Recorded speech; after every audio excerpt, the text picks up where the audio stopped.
Hi friends, welcome to Dhana Tamil cooking. நம்ம சேனலில் இன்றைக்கி என்ன பார்க்க போகிறோம்னா, இட்லிக்கு தான் ஊற வச்சு அரைச்சி காட்ட போகிறேன். அது எப்படின்னு கேட்டிங்கன்னா, நான் வந்து தனியாக இருக்காங்கள்ல 2 பேர், இந்த பிள்ளைங்க ஹாஸ்டலில் இருக்க பிள்ளைங்க பசங்க எல்லாருமே இது யூஸாக இருக்கும். இதை பார்த்துங்க. இது மாதிரி நான் வந்து 2 டம்ளர் அரிசி எடுத்துருக்கேன். இட்லி அரிசி, இந்த அரிசி தான் எடுத்துருக்கேன். 2 டம்ளர் அரிசி எடுத்துருக்கேன். இந்த டம்ளர் வந்து ஒரு 150 கிராம் பிடிக்கும். அதே டம்ளரில் 1 டம்ளர் பச்சை அரிசி எடுத்துருக்கேன். 3 டம்ளர். இதை ஒரு 4-5 கழுவிட்டு நம்ம இதை ஊற வச்சிடலாம். ஒரு 100 கிராம் இருக்கும் உளுந்து. 100 கிராம் இருக்கும் உளுந்து. கருப்பு உளுந்து தான் எடுத்துருக்கேன். இதையும் நம்ம ஊற வச்சுக்கலாம். இதோட ஒரு ஸ்பூன் வெந்தயம் போட்டுக்கலாம். நான் வெந்தயம் கொஞ்சம் வெயில் காலமாக இருக்குது, வெந்தயமே உடம்புக்கு நல்லது தான். அதனால் 1 ஸ்பூன் கிட்ட நான் வெந்தயம் போட்டுக்குவேன். நான் இப்போ இது கொஞ்சமாக தான் செஞ்சு காமிக்கிறேன். ஏன்னா ஹாஸ்டலில் இருக்க பிள்ளைங்க தனியாக, அந்த வயசானவங்கெல்லாம் தனியாக இருக்காங்களா, அவங்களுக்கெல்லாம் யூஸ் ஆகும். நிறையா போட்டு கிரைண்டரில் போட்டு அரைக்காமல் மிக்சியில் தான் போட்டு அரைக்க போகிறேன். மிக்சியில் போட்டு அரைச்சாலும் சூப்பராக. இப்போ இந்த அரிசியை தனியாக ஊற வச்சுக்குவோம், இந்த உளுந்தை தனியாக ஊற வச்சுக்குவோம். ஊற வச்சு உளுந்து நல்லா ஊற வச்சுக்கு பாடு கழுவிட்டு நம்ம அந்த அரிசியோடையே சேர்த்து அரைச்சிக்கலாம். ஒன்றா சேர்த்து அரைக்கிறதுனால மாவெல்லாம் வருமா என்னென்னு பார்க்காதீங்க. நான் எப்படி வருது என்னென்னு இப்போ காமிக்கிறவங்களுக்கு மிக்சியில் தான் அரைக்க போகிறேன். அதையும் உங்களுக்கு நான் காமிக்கிறேன். ஏன்னா நம்ம ஒருத்தர் தானே இருக்கோம், 2 பேர் தானே இருக்கணும். கடையில் மாவு வாங்குறோம்ல, அவங்க இந்த மாதிரி வாங்காமல் நீங்கள் 1 டம்ளர் வேணால் கூட போட்டு அரைச்சிக்கலாம். இந்த மாதிரியெல்லாம் 1 டம்ளர் போட்டு அதுக்குள்ளே உளுந்து போட்டு நீங்கள் மிக்சியில் போட்டு அரைச்சிக்கலாம். அரைச்சி நம்ம இட்லி ஊற்றுவோம் நாளைக்கு. இப்போ அரிசி வந்து நான் கழுவி எடுத்துக்கிட்டேன். இங்கே பாருங்கள், இந்த மாதிரி நல்லா பள்ளிச்சுன்னு தண்ணி வர அளவுக்கு, இந்த அளவுக்கு தண்ணி வர அளவுக்கு நல்லா கழுவி எடுத்துட்டு உளுந்தையும் கழுவி எடுத்துட்டேன். இப்போ இதெல்லாம் எல்லாத்தையும் ஒன்றா சேர்த்துட்டு 2 வாட்டியாக இந்த மிக்சி சாரில் தான் அரைக்க போகிறேன். 2 வாட்டியாக நான் அரைச்சிட்டு மாவை காமிக்கிறேன் உங்களுக்கு. நல்லா கலந்து விட்டுட்டு அள்ளி போட்டு அரைச்சி எடுத்துக்கணும். நீங்கள் சின்ன சின்ன கிரைண்டர், இப்போ சாச்சி வச்சுருக்க கிரைண்டர்லாம் வச்சுருக்கீங்கல்ல, அதில் கூட நீங்கள் போட்டு எடுத்துக்கலாம். என்னட்டு பெரிய கிரைண்டர் இருக்குது, இவ்வளோதான் துண்டு போட்டு அரைக்க முடியாது. அதனால நான் மிக்சியில் அரைக்கிறேன். கொஞ்சமாக போட்டிங்க, 1 டம்ளர்லாம் போட்டிங்கன்னா இந்த மாதிரி மிக்சி சாரில் போட்டு அரைச்சி எடுத்துக்கலாம். இப்போ நான் அரைச்சிட்டு காமிக்கிறேன். இப்போ இந்த மாதிரி நைஸாக அரைச்சி இந்த மாதிரி எடுத்துக்கலாம். நான் இப்போ 2 வாட்டி அரைச்சி எடுத்துக்கிட்டு காமிக்கிறேன். இந்த மாதிரி பட்டு போல் அரைச்சி எடுத்துக்கோங்க. அரைச்சி எடுத்துட்டேன். இப்போ ஒரு பாத்திரத்தில் ஊற்றி தேவையான உப்பை போட்டு கரைச்சி வச்சிடலாம். நான் உடனே உப்பு போட்டு தான் கரைப்பேன். அப்பைக்கெல்லாம் போட்டு கரைக்க மாட்டேன். சில பேர் அப்பைக்கு போட்டு கரைப்பாங்க. நான் உடனே உப்பு போட்டு கரைச்சி வச்சுருவேன். அப்போ இட்லி ஊற்றையிலையும் கரண்டியெல்லாம் போட்டு கிண்டாமல் தான், உங்களுக்கு ஏற்கனவே இந்த வீடியோலாம் போட்டிருக்கேன், போட்டு கிண்டாமல் தான் ஊற்றுவேன். நான் இப்போ இதை உப்பை போட்டு கரைச்சி வச்சுட்டு சாயந்தரம் ஊற்றையில் உங்களுக்கு காமிக்கிறேன். கொஞ்சமாக தேவையான உப்பை போட்டுக்குவோம். கையால் போட்டு கரண்டியாலெல்லாம் போட்டுக்கிட்டிங்கன்னா சீக்கிரம் புளிக்காது. இந்த மாதிரி கை வச்சு கரைச்சிங்கன்னா தான் சீக்கிரமாக புளிக்கும். நாங்கள் டூர் போயிட்டு வந்தோம்மா, டக்குன்னு வந்து பார்த்தா மாவு இல்லை. சும்மா ஒரு டம்ளர் இட்லி தோசையும் இப்போ அந்த வெயிலுக்கு யாரும் சாப்பிட மாட்டேங்கிறாங்க. அதனால் கொஞ்சமாக போட்டு மிக்சியில் போட்டு அரைச்சிக்கிட்டேன். இப்போ கத்திரிக்காய் பச்சடி செஞ்சுக்கலாம். இட்லிக்கு அரைச்சி வச்சுருக்கோமா, அதுக்கு தொட்டுக்கிறதுக்கு கத்திரிக்காய் பச்சடி செஞ்சுக்கலாம். வாங்க எப்படி செய்யறது பார்க்கலாம். இப்போ இந்த 3 கத்திரிக்காய் எடுத்திருக்கேன். இந்த மாதிரி ஃப்ரெஷ்ஷான கத்திரிக்காய் எடுத்துக்கோங்க. இதை எடுத்து இப்போ நல்லா கழுவிட்டு வச்சுருக்கேன். இதை இப்போ நான் அரிஞ்சிட்டு வந்து காமிக்கிறேன். துண்டாக அரிஞ்சிக்கிட்டு வந்துடுறேன். ஒரு குக்கர் வச்சு 2 ஸ்பூன் எண்ணெய் ஊற்றிருக்கேன். ஒரே ஒரு வெங்காயம் அரிஞ்சு வச்சுருக்கேன். இந்த வெங்காயத்தை அதில் சேர்த்துக்கோங்க.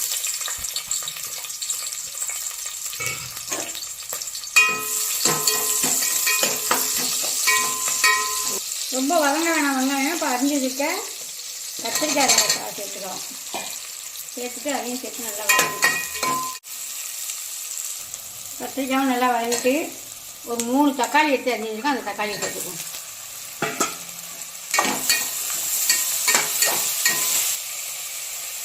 கொஞ்சோண்டு இந்த அளவுக்கு புளி போட்டுக்குவோம்.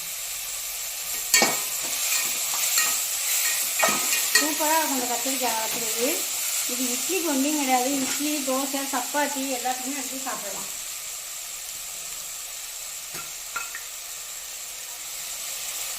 கொஞ்சமாக மஞ்சத்தூள், இதுக்கு 1 ஸ்பூனு. இந்த ஸ்பூன் சின்ன ஸ்பூன் தான். இதால் 1 ஸ்பூனு நம்ம வீட்டிலேயே ரெடி பண்ணி வச்சுருக்கோமா சாம்பார் பொடி, அதில் போட்டுக்குவோம். இது வேறு காரத்துக்கு கொஞ்சம் பட்டை மிளகா போட்டு தாளிச்சுக்கணும், அவ்வளோதான். இது இப்போ நல்லா வதக்கிவிட்டு இது கொஞ்சமாக 1 டம்ளர் தண்ணி ஊற்றி ஒரு விசில் விட்டுடலாம். சும்மா ஒரு 2 விசில் விட்டால் போதும். எடுத்துக்குவோம். 1 டம்ளர் தண்ணி ஊற்றிக்கணும். தேவையான உப்பை போட்டுருவோம். அது கொத்தெல்லாம் அப்புறமா போட்டுக்கலாம். இப்போ மூடியை போட்டு மூடி 2 விசில் விட்டு எடுத்துக்குவோம். இப்போ ஓப்பன் பண்ணி பார்த்துலாமா கத்திரிக்காயை?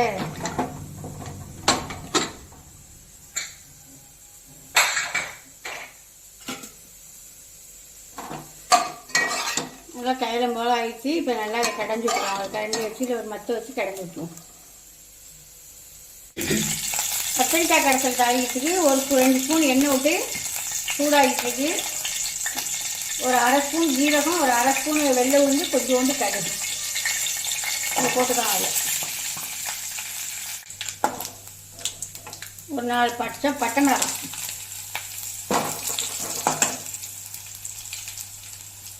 ஒரு 2 பல்லு பூண்டு தட்டி வச்சுருக்கேன், ஒரு கொத்து கருவேப்பிலை,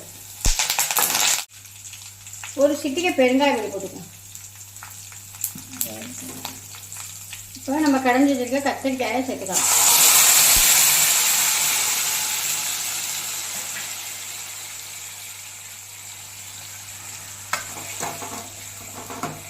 அவ்வளோதான், சூப்பரான கத்திரிக்காய் கடைசல் ரெடி ஆகிடுச்சு.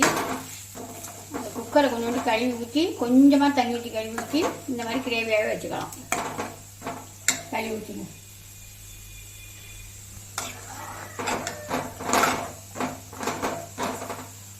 சூப்பராக இருக்கா? இப்போ நைட்டு இட்லியை ஊற்றிக்கிட்டு உங்களுக்கு நான் சாப்பிடையில காட்டுறேன். இல்லாமல் காலையில் அரைச்சி வச்சோம்ல, உளுந்து அரிசி எல்லாத்தையும் ஒன்றா போட்டு இங்கே பாருங்க மாவு. இந்த மாவு அப்படி போட்டு கலக்காமல் நான் இப்படி தான் எடுத்து ஊற்றுவேன்.